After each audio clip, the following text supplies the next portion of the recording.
In step 1, we found your big 3. Now we're finding where every planet in your chart lives, its house. That's what turns "I have Venus in Libra" into something specific to your life.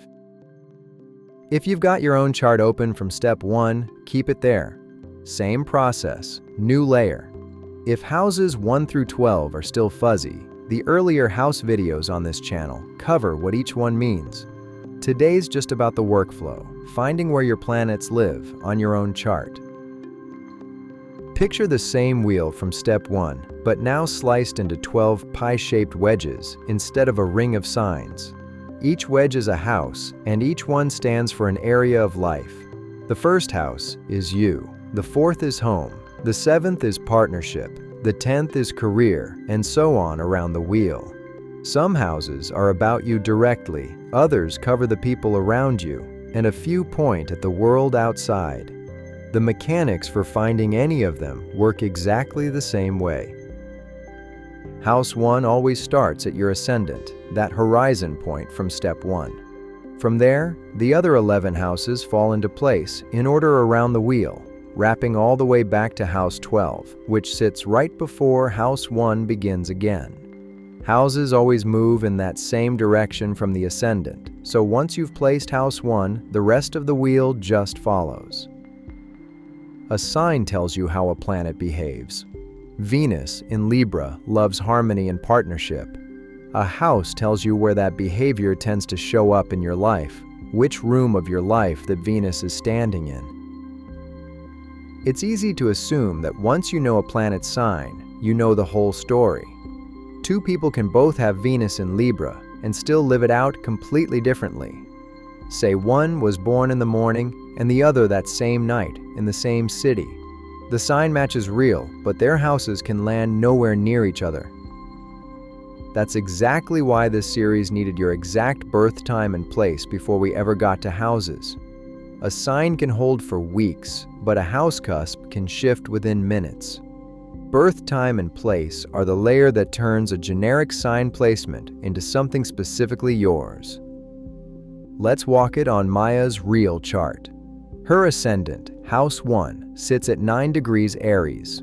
From there, her houses roll around the wheel in order. House 2 starts in Taurus, house 3 in Gemini, and so on. That takes us all the way back around to house 12, which starts at 24 degrees Aquarius, right before that same 9-degree Aries line again. To find which house a planet is in, you find the two house cusps it falls between. Take her sun at 24 degrees Pisces. House 12 starts at 24 degrees Aquarius, and house 1, her ascendant, starts at 9 degrees Aries. Her sun in Pisces sits right between those 2 points. That puts her sun in house 12. House 12 is the quiet, behind-the-scenes house, not the front stage. Pisces gives her sun its style, sensitive and imaginative, and house 12 gives it its stage, one that's mostly worked out internally before anything shows on the outside. Now her moon at 25 degrees Cancer. House 4 starts at just under 5 degrees Cancer, and house 5 starts at 26 degrees Cancer. Her moon at 25 degrees falls inside house 4, just short of that next line.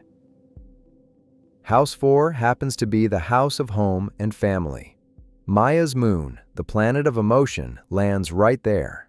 Sign and house agreeing like that isn't required, but when it happens, her emotional core and her sense of home are pointing the same direction.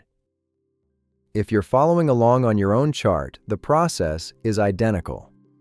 Find your ascendant, that's house 1. Walk the signs around from there to see where each house cusp falls. Then check each planet's degree against its 2 closest cusps to see which wedge it's sitting in. If a planet lands exactly on a cusp, it belongs to the house that cusp starts.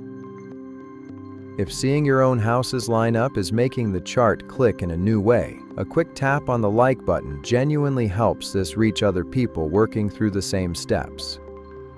A house doesn't guarantee that anything happens there. A chart is a mirror, not a prophecy. It points to where a theme tends to show up in your life, not a promise of events. What you do with it is still entirely yours. So houses slice the wheel into 12 life areas. House 1 starts at your ascendant, and you find a planet's house by seeing which two cusps it falls between. Sign is how a planet behaves, house is where it shows up. The chart in this video was generated in Mystic Almanac.